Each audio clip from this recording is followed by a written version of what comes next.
Good morning, good evening. Hello, everyone. Thank you for joining us for Microsoft Reactor live stream event. We are happy to have Oleksandr Fediashov, a senior software engineer, joining us from the Fluent UI team at Microsoft. Today, he will be covering Fluent UI, part of our Fluent UI series, styling, retrospective, and looking forward at enterprise scale. This session will run for approximately 30 minutes with time for questions at the end, but do feel free to drop questions into the chat throughout.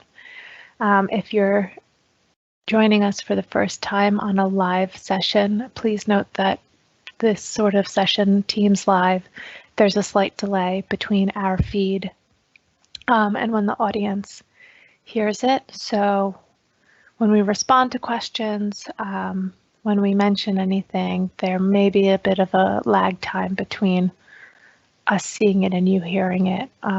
So again, that's why we ask that you drop questions in continuously throughout the session, just so that at the end there isn't a delay with responding.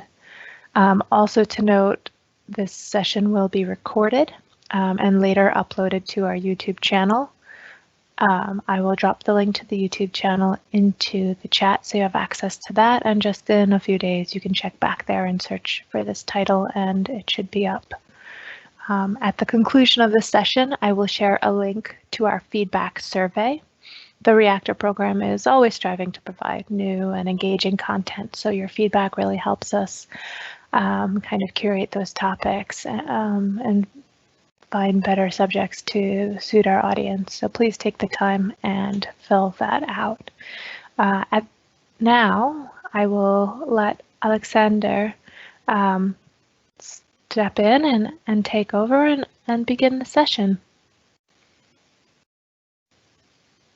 Hello, everyone. My name is Oleksandr. It's nice to meet you there. Let me switch slide. Yes. My colleagues call me Shift. There is a story behind of it, but it's a different topic. I'm working at Microsoft on Fluent UI team, and Fluent UI powers almost all Microsoft products from UI point of view. And someone may know me as maintainer of Semantic UI React. You will see links on this slide. And if you would like to follow up or you will have any questions to me personally, we can follow up on Twitter. So let me switch slide and we can start. I joined Microsoft in 2018 to work on Stardust UI. It was a library for Microsoft Teams, and why it's also a part of story. Historically, teams have been built with Angular 1, but as product shown an incredible growth and have to scale, things should change. At the same time, with Angular 2, there were drastic changes that made almost impossible upgrade to Angular v2 and later versions, as they were requiring a big bang upgrade when you will upgrade everything.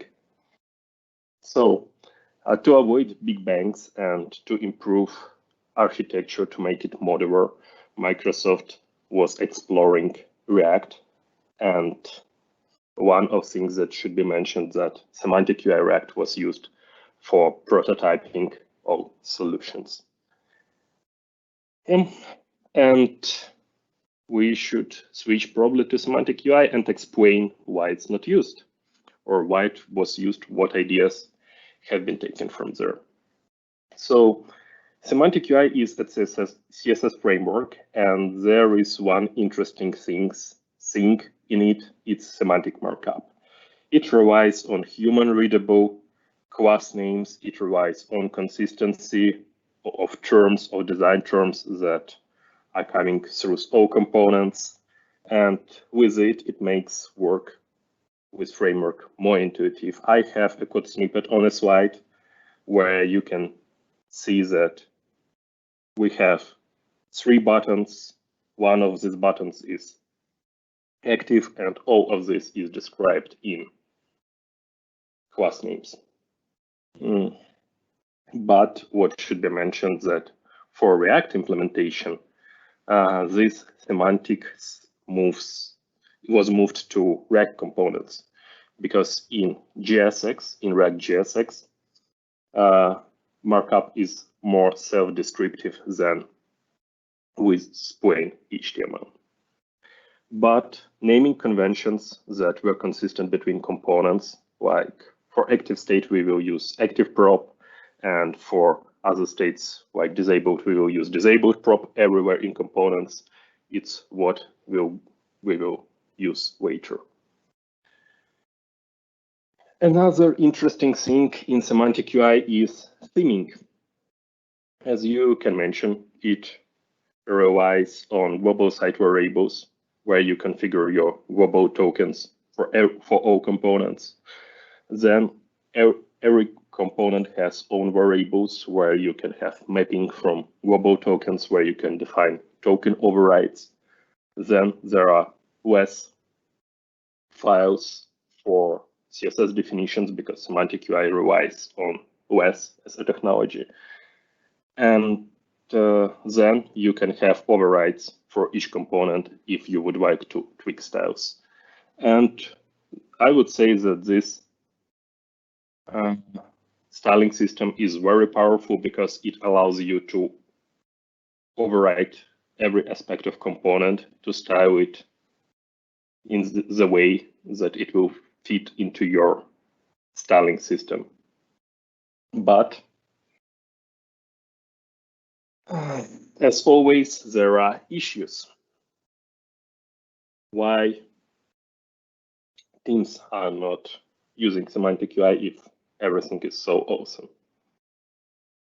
The first thing that Semantic UI React was not enough accessible for enterprise product, because for enterprise product, we have different requirements for accessibility and different grades that are required. And another thing actually comes from its styling system. First of all, we have globals everywhere, and these nice class names like UI button or UI menu are actually defined as globals. And then you will see on the slide that selectors in some cases are pretty complicated, and they are even using a imported keyword that makes one-time overrides where you would like to tweak background or font weight or color pretty complicated. And as I said, Semantic UI React was used for prototyping, so it's even more complicated for engineers to understand this styling system behind of it, as React technically hides it in a nicer way. So with all these things, we are coming to Stardust UI.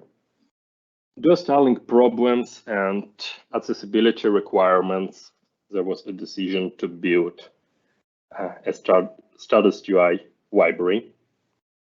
It appeared as a fork of Semantic UI React, and that's why you probably can have a deja vu in Stardust docs. And around that time, I joined to Microsoft to work on it. We had their pretty small set of goals, of main goals, and one of them is that it should be accessibility first framework. So accessibility should be built into framework and work as users would expect it. It should be fully themable, because in themes you can have light, dark, and high contrast theme. And what is more important, that you can have multiple themes on the same screen. And yeah, it's actually the third requirement, that you can apply theme for a specific part. And even with Semantic UI React, or Semantic UI actually, where you can tweak almost every aspect, you cannot break this wall of globals. You cannot have two different themes on a page. Currently, it can be easily done with CSS variables, because CSS variables will provide you nice scoping and everything will work as expected. But in 2018, situation was a bit different, as we should support A11, and A11 doesn't support CSS variables. And the single thing that fit into our requirements at that moment was CSS-in-JS engine. So we should go with CSS-in-JS and implement theming inside of it. And we are coming to Fela. Fela is a CSS-in-JS engine that uses atomic CSS. It's framework agnostic, so we were using React bindings, but at the same time, it works with plain DOM, which is probably a nice thing because when we were migrating from Angular to React, there were some thinking that maybe we will migrate to another framework, and if we will have abstract framework styling system, it will be better. And another nice thing was that there was extensibility via plugins and enhancers. So we were able to have vendor prefixing for styling and RTL support out of the box. And as we will discover later, we will pay for it in performance, but initially everything worked fine. And what is even nicer that Fela is featuring this pattern of pure styling function that you can execute and get your class names back. As you can see on the slide, we are creating renderer, then we have rule function that accepts some props. Props can be passed into render rule function as a second param, and render rule will return you just plain class names that you can apply to element. It's really nice, but story will be incomplete if I will not explain what is atomic CSS. So atomic CSS is a methodology. It's not a framework. It's implemented in different framework, and you can meet a similar approach in Tailwind, for example, that is utility first framework. But atomic CSS itself is just a methodology. It's similar to BAM, for example, or object-oriented CSS, but it's more restrictive. And the main difference that on the left, I have an example of monolithic class name where you will have all your properties that are meaningful for current element. In atomic CSS, each property value pair will be a separate class name. And it means that for example, for a single element, you can have 20 or more classes. And things that should be probably mentioned that for huge applications, atomic CSS will create a smaller style sheet, only because at some point you will start to reuse all these rules that you have already inserted. Let's go to restrictions. As each technology or methodology, atomic CSS has benefits and it has own issues. And while it solves CSS specificity issues, at the same time, it introduces new problems as rules have the same specificity. And in Fela, specificity, I wouldn't say that it's only in Fela, but in this case, specificity depends on insertion order. But in Fela, classes are inserted only on demand. So they will not be present always in DOM. They will be inserted once you will render a component. And in this case, if you have issues with duplicated classes, like on this example, order of classes will not matter in your markup, but what will matter is order of insertion. And if we have duplicated rules, result will be unpredictable. Another issue is related to mixing longhand and shorthand properties.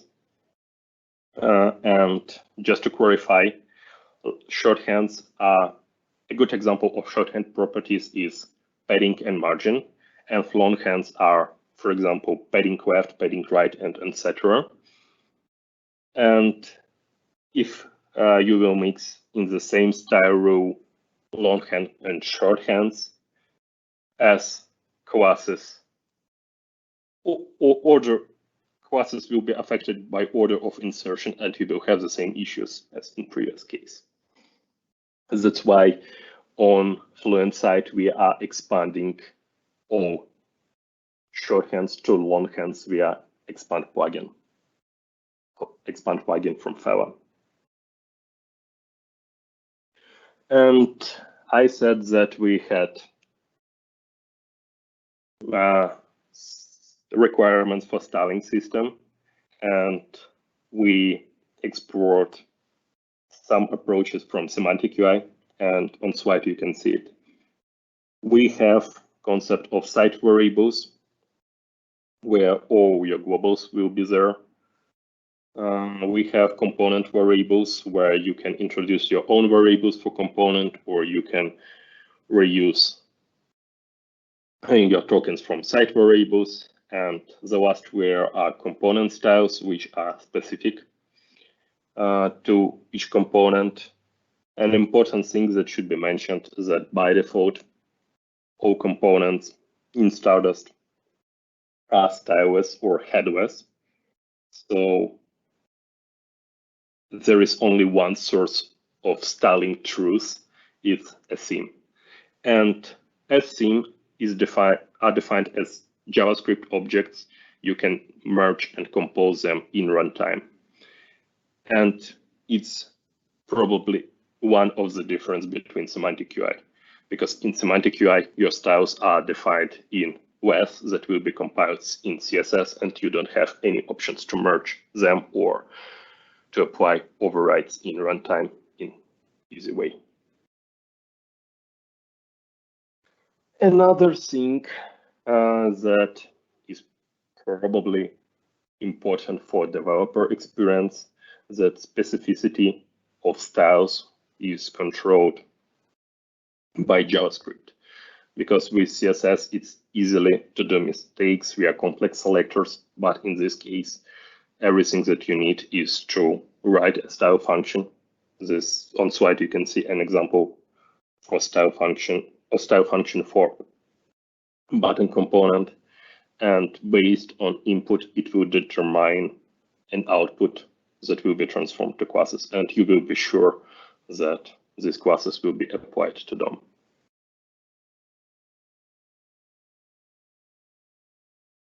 But as always, there are small problems. Once we tried Stardust UI for huge experience, we noticed that performance was not so good as we would expect, and we had a pushback to optimize it. And the main outcomes that I will have from there, that approach where you have pure style function that can compute results for you based on your output, was not so good. Because on each render, to determine your classes, you will need to execute these style functions, as they can produce different results. And you will need to reevaluate all plugins that we have in pipeline and all enhancers on DOM insertion. It has been changed in Fela 11 that introduced a concept of optimized plugins, but Fela 11 was shipped a few months ago, and it was too late for us.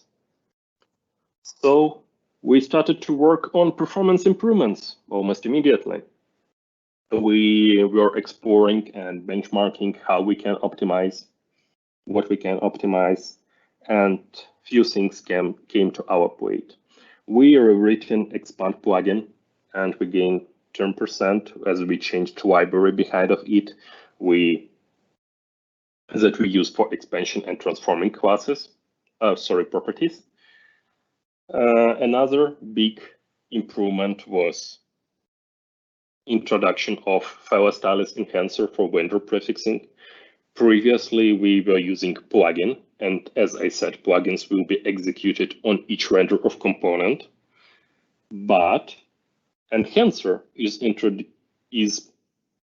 will be executed only on DOM insertion, and by that we get this drastic improvement up to 30%. And yeah, what I should mention that on each slide you will have links to peers that were doing some relevant things for this. We will share this recording, as Rebecca said, and at the recording you will find a link to stylix, so you will be able to check all links. And another thing that we introduced, it was style caching. We made style caching on theme level. So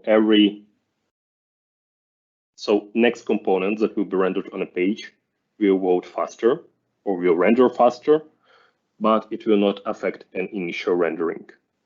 But it still was significant improvement only because you can have, for example, 20 buttons on a page or in your application that will have the same props or the same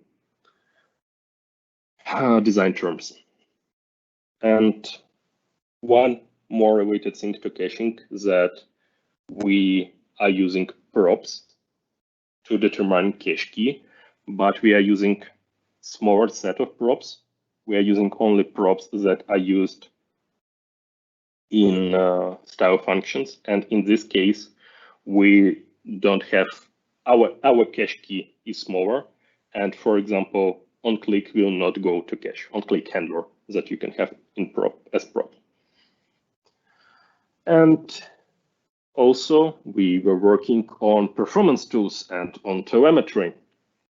Telemetry panel, it's a thing that we introduced to better understand how Fluent is used in client environment, how it's used in production, and how it performs in production. And I will go from left to right. We have component name, we have component instances, so it's unique component renders. And renders metric includes component re-renders. Total is a total time in milliseconds that was spent to render this component, including all re-renders. Styles, it's an overall style. It's an overall time that we spent in styles. And variables, it's a time that we spent during variables execution. As you remember, we have component variables. Merge stage is time that we spent in merging styles. And this stage includes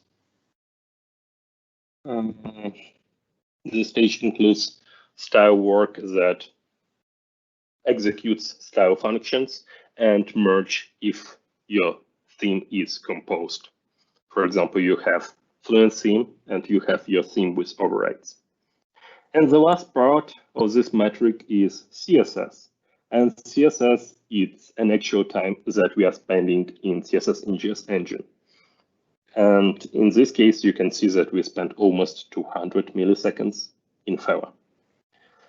And as I said, we introduced caching. So we were interested in measuring cache hits, and we have there two different columns. One is for root, another one is for slots, because our components have root slot. Every component in Stardust has root slot, but some of components have slots like icon or like content or a few other. And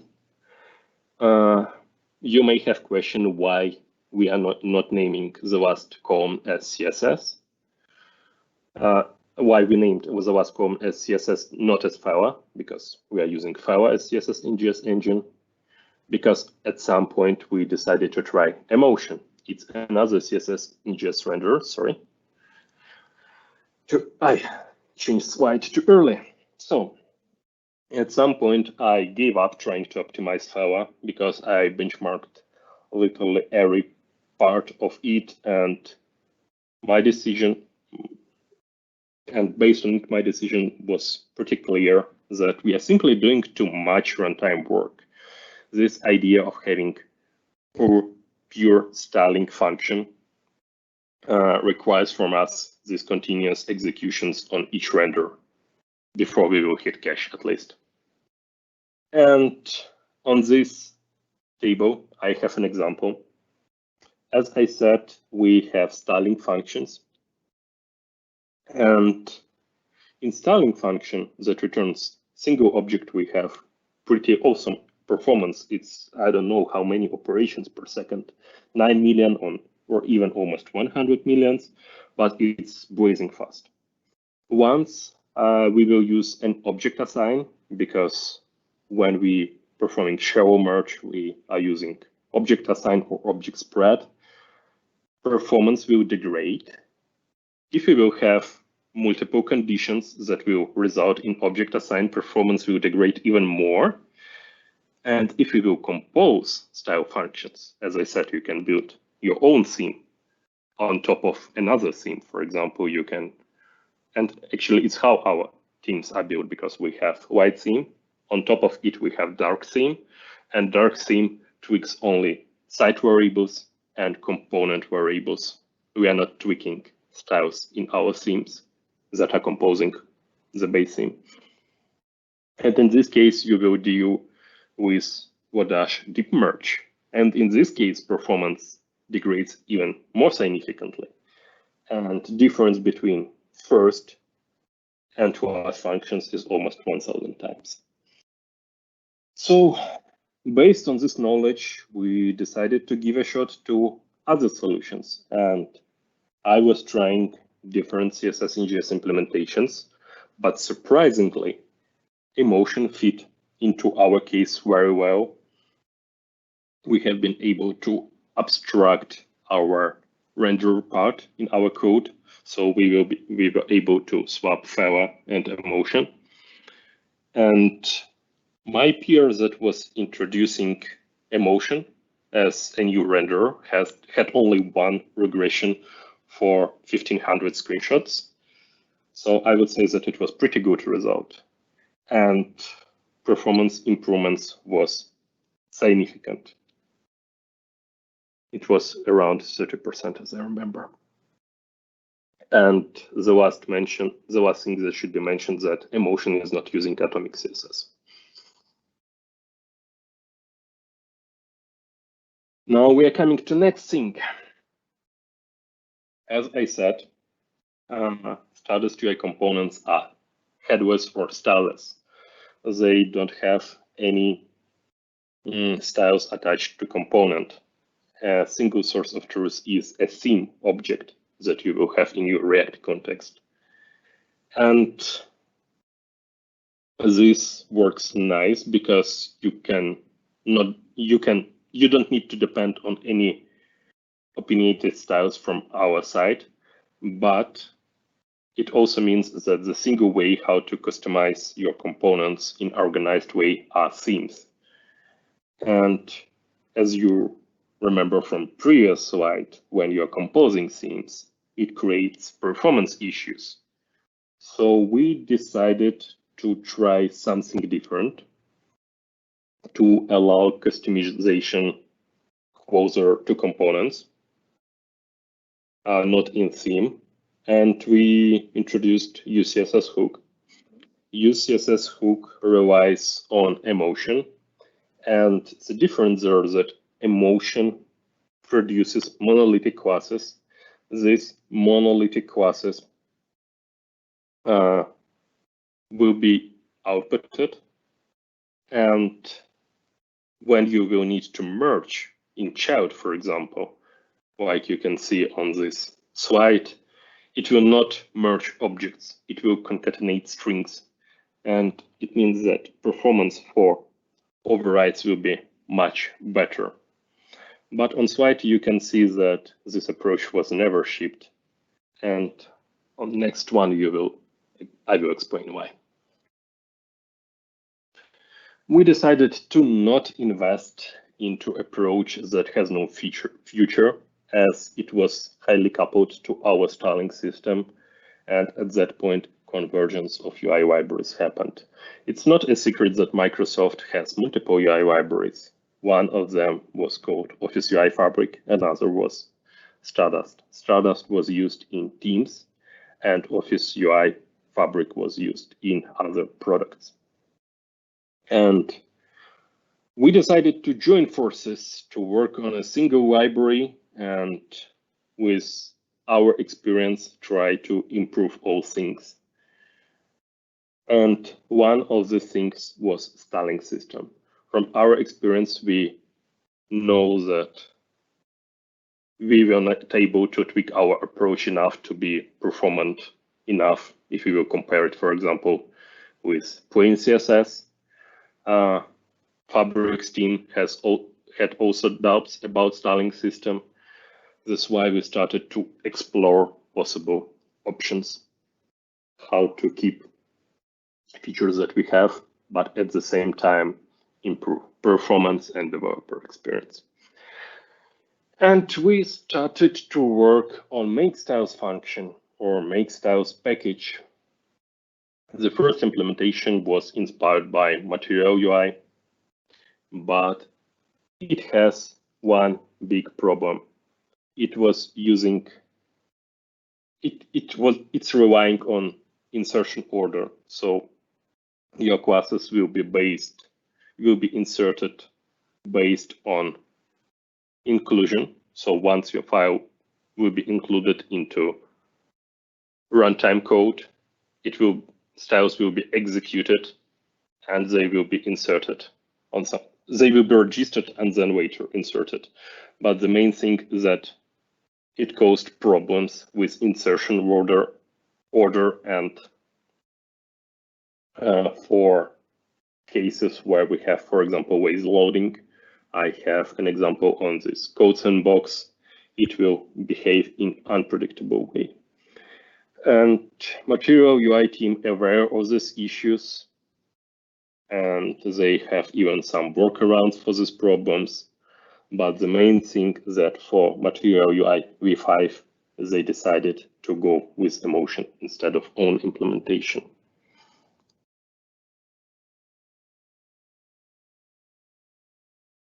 So, as we know about all these issues, we also watched an awesome talk from Facebook folks that were presenting their stylix approach.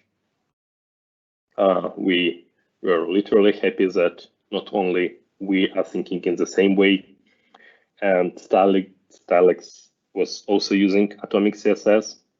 So we grab all knowledge that we have and we establish some requirements that we would like to use atomic CSS to avoid CSS specificity issues. We would like to make easy CSS overrides for our customers. We would like to support theming out of the box. We would like to avoid proprietary props. For example, on Stardust UI side, we had styles prop where you can pass your styles object, but this was proprietary solution as it will behave differently in other libraries. We would like also to have minimal or zero runtime cost because we know that runtime performance is a tricky thing. We would like to support SSR for server-side rendering, and ideally it should be decoupled from React. On the right part of slide, you can see an example of syntax that we were using for makeStyles v2. And what should be mentioned there is that we are using as input an array of tuples, where first param will be mature function. For example, it can rely on some condition like if it's primary, it will add color brew, and this color brew will override default styles that are defined on the first line, and now there means that the style will be applied always by default. So color brew will win if you will pass into this hook props that contains primary true. And the next thing that we have been working is an X function. We discovered that we will need to handle overrides, and we will need somehow to merge them properly. As you remember, all issues related to Atomic CSS and to their the duplication. And we were looking to other products, and in compiled CSS from Atlassian, we found that they have this nice AX function that will deduplicate classes, duplicated definitions actually. And we even were experimenting with their implementation, but we implemented a bit different thing. It's more performant, but the main thing there is that we were able to merge output properly. So users will be able to pass their overrides via classes, and we will handle it properly. And then we are coming to a different implementation. Yes, another one. We started to work with version of MakeStyles that contained matchers. We performed performance measurements and find out that it's not so performant as we would expect. It's faster, it's a bit faster than Emotion, for example, but it's slower than plain CSS, and it was thing that was disturbing us. So we decided to ditch matchers. We decided to make a step back, accept an object like it's done in stylix or like it's done in MaterialUI. And instead of having this approach with style function that we should evaluate on each render, we will be able to evaluate this object once. And we will have single call to React hook, because in previous implementation, we had to define a separate call for each slot. And as our components have multiple slots, we will end with multiple calls of MakeStyles. With this implementation, we will have a single call, and the main conclusion there is that we will have less runtime code. And this version is closer in terms of performance to plain CSS. And the next slide is the last one. Currently, we have only runtime implementation, but we are looking forward. We will work on build time optimizations to remove runtime part almost completely. The single part that we are going to do in runtime is to use AX function for merging. And we will also work on bundle size improvements, as currently how we are handling this internally, it's non-ideal way. And if we will use the same way for build time output, it will be also non-ideal. So we will work on optimizations there. And yeah, that's end. I delivering next slide to Rebecca, because it's time for Q&A session. Thank you so much. So I will pull up my deck. There are a few questions already into the chat, so you can start browsing there. Give me just one moment and I will override your slide. Thank you all for tuning in and for sticking around. I know we ran over the time just a little bit there, so if you do have questions at this time, this is the opportunity to drop them into the chat and ask them. And hopefully we can get you the answers you're seeking. So I just want to say that if you're tuning in, depending on which avenue you came through, maybe you saw something on Twitter or you are a part of our meetup community, do know that we have a main website, microsoftreactor.com, where you can search out calendars for all of our locations, perhaps at a bit easier way than compared to Meetup. If you are not part of Meetup, you may want to search that for your local calendars. I think it's a little bit nicer for navigation for like full month views if you're planning out your attendance schedule. We have a monthly email where we will send you just events related to the time zone you're in.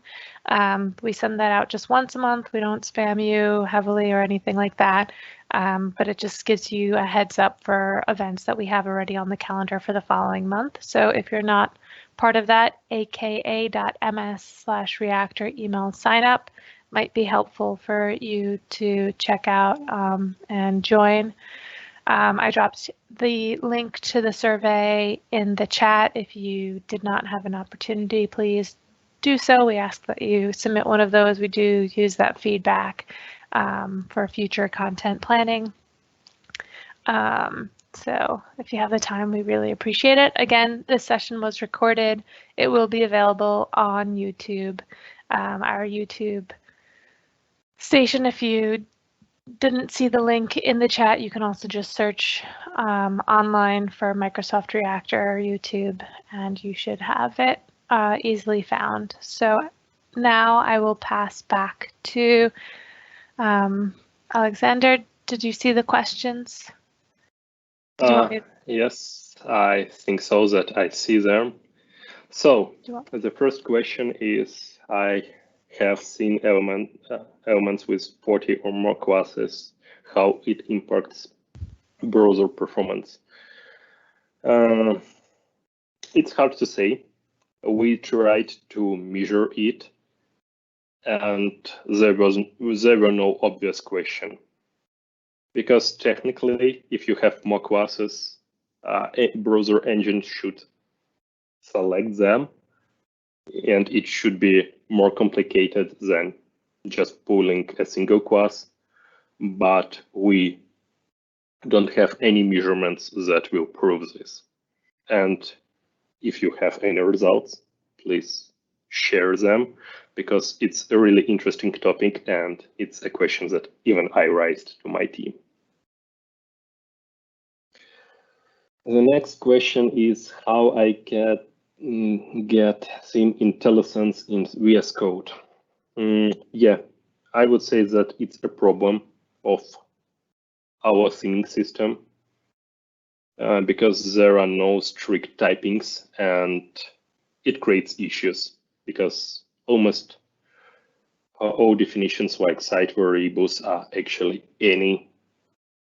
And it's what we are trying to improve with make styles, because with make styles you will have stricter typings that will correspond to actual theme object, and typings for themes will be also more restrictive. I don't have a good workaround for this, but if you have any ideas how to improve typings for current implementation in North Star with site variables, feel free to create a GitHub issue for Fluent UI, and we will check it and try to collaborate there.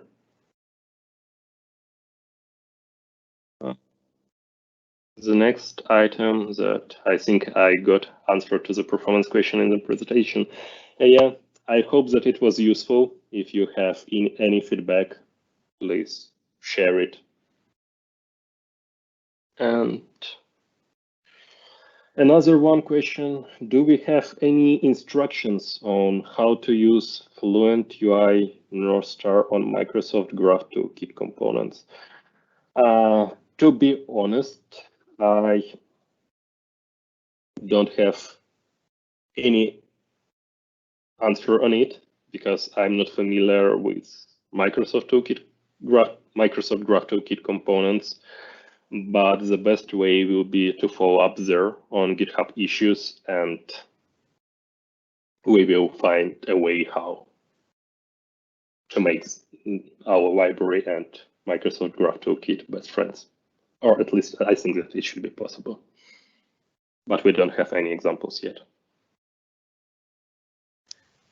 Awesome. So I think that covered all of the questions. We can hang out for another second here and see if there's any additional feedback.